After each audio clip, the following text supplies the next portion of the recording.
मैं अब 23 साल का हो चुका था और मैं 5 बहनों का अकेला भाई था और छोटा होने के कारण सबका लाडला था। अब मेरा कॉलेज भी खत्म हो चुका था। फ्री होने का कारण मैं अपने दोस्तों का साथ ही घूमता रहता था और धीरे धीरे मुझे शराब की आदत लग गई। इतनी बुरी आदत लगी मैं रोज घर पर शराब पीकर आने लगा। मेरे पिताजी को मेरी बहुत चिंता लगी रहती थी। एक दिन पिताजी को हार्ट अटैक आया और उस दिन भी मैंने शराब पी हुई थी और मेरे से खराब भी नहीं हुआ जा रहा था। बहनें पापा को लेकर रो रही थी। मम्मी पापा का साथ हॉस्पिटल में थी। तभी चाचा का बेटे न मुझे कमरे में ले जाकर लेटा दिया। मुझे कोई होश नहीं थी।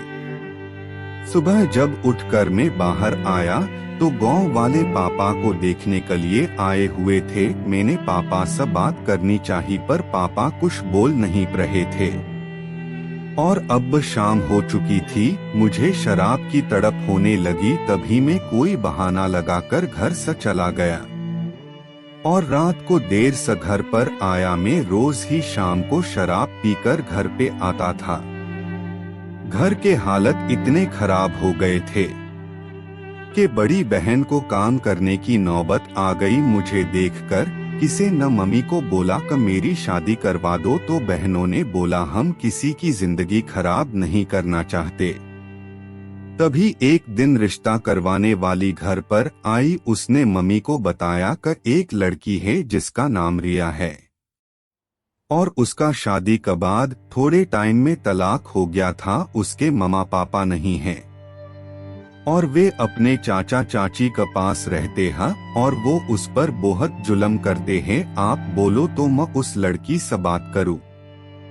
तभी मेरे घर वालों ने उस लड़की से मेरी शादी करवा दी। मैंने 2-3 दिन तो शराब नहीं पी पर हर वही रोज शाम को पीकर आना शुरू कर दिया। एक दिन ऐसे हुआ कि रिया ने मुझे बुलाया और मुझे पैसे दिए और बोला कि शाम को शराब पी लेना। मैंने भी पैसे ले लिए और एक दिन मुझे मेरी घरवाली न बोला कि आज शराब मत पीकर आना, मैंने कुछ दिखाना है आपको। तभी मैंने भी खुशी में शराब नहीं पी आज। तभी मैंने अपनी बहन को बात करते हुए सुना कि वो एक बूढ़े आदमी से शादी कर लूंगी और पापा का इलाज भी हो जाएगा। मैं और मेरी पत्नी जे सब सुन रहे थे।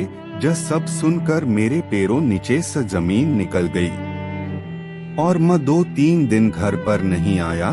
तभी एक दिन मैं घर पर आया तो मैंने देखा कि वही बूढ़ा आदमी घर पर आया हुआ था और मैंने गुस्से में सबको बोला कि जहां से चले जाएं और मैंने रोते हुए अपनी बहनों से माफी मांगी और बोला मैं अभी मारा नहीं हूँ। और उस दिन से मैंने शराब पीना बंद कर दिया और जो भी काम मिलता मैं कर लेता। फिर मुझे इतनी मेहनत करके देख के मुझे मेरा एक दोस्त बाहर ले गया और मैंने वहाँ बहुत मेहनत की और पापा का भी इलाज करवाया और बहनों की भी शादी करवाई और अब मेरे पास खुद के 2 बेटे हैं और मैं अपनी लाइफ में बहुत खुश हूँ। और आज मैं जो भी हूँ अपनी पत्नी रिया के कारण हूँ। और दोस्तों आपको कैसे लगी story? Please comment share and subscribe कर लो चैनल को और बेल आइकॉन को भी दबा लो और नई नई वीडियोस देखने के लिए।